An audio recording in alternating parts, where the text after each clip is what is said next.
మన భారతదేశంలో ఒక ప్రత్యేకమైనటువంటి రైల్వే స్టేషన్ ఉంది. అది ఎంతమందికి తెలుసు?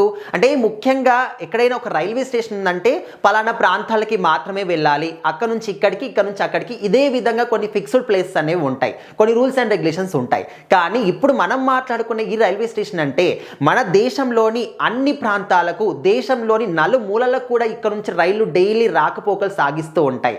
అలాంటి ఒక ప్రత్యేకమైనటువంటి ఒక రైల్వే స్టేషన్ ఉంది అని ఎంతమందికి తెలుసు? ముందుగా తెలిస్తే అయితే కామెంట్ చేయండి.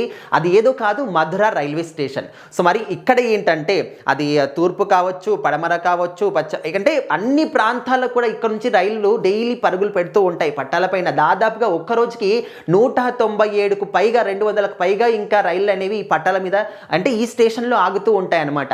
అండ్ మన ప్రపంచంలోనే అత్యధికంగా అంటే భారీ రైల్వే వ్యవస్థలో భారతదేశం యొక్క రైల్వే వ్యవస్థ కూడా ఒకటన్నమాట.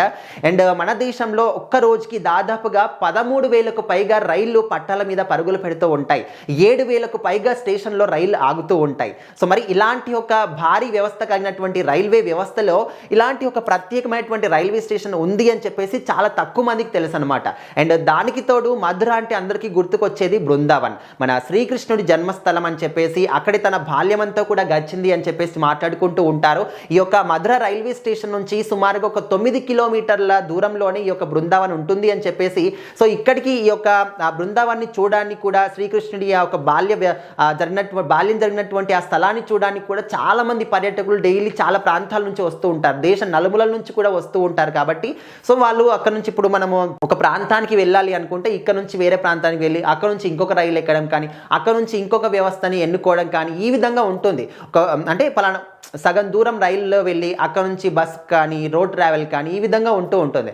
కానీ ఇక్కడ మధుర రైల్వే స్టేషన్కి వెళ్తే చాలు, ఇంకా ఏ వ్యవస్థను కూడా ఎన్నుకోకుండా ఓన్లీ ట్రైన్లోనే మీరు దేశంలో ఏ ప్రాంతానికి వెళ్ళాలనుకున్నా కూడా ఈ మధుర రైల్వే స్టేషన్ నుంచి వెళ్ళొచ్చు. సో ఖచ్చితంగా ఇలాంటివి అరుదైనటువంటి చాలా న్యూస్ల గురించి కానీ, ఇలాంటి కొన్ని ప్రత్యేకమైనటువంటి ప్లేస్ల గురించి కానీ చాలామందికి తెలియదు అనమాట. సో ఖచ్చితంగా మధుర రైల్వే స్టేషన్ అనేది గుర్తుపెట్టుకోండి. మీరు ఒకవేళ అక్కడికి వెళ్ళినప్పుడు ఇంకా ఇక్కడ నుంచి ఎట్లా వెళ్ళాలి ఏంటి అనేది కొంతమంది కన్ఫ్యూజ్ అవుతూ ఉంటారు. అక్కడ నుంచి ఇంకా రోడ్డు వ్యవస్థను ఎన్నుకోవడం, బస్సును బుక్ చేసుకోవడం కానీ, ఈ విధంగా ఉంటుంది. సో ఇక మీదట ఎవరైనా అక్కడికి వెళ్ళిన వాళ్ళు ఉంటే దేశంలో ఇంకా మీరు ఏ ప్రాంతానికి వెళ్ళాలనుకున్నా కూడా మధుర నుంచి డైరెక్ట్గా మీకు ట్రైన్లు అనేవి ఉంటాయి.